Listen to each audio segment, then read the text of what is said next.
Hello dear friends, subscribers and guests on my channel. In this video I want to show and tell you how to check active status on Instagram. Please put your like, subscribe to my channel and share this video with your friends.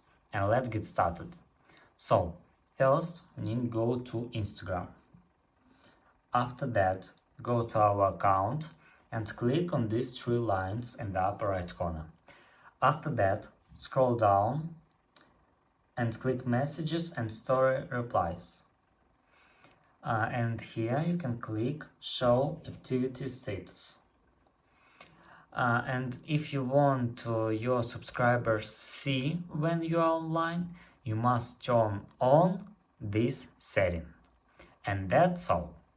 If you enjoyed this video and found it helpful, please put your like, subscribe to my channel and share this video with your friends.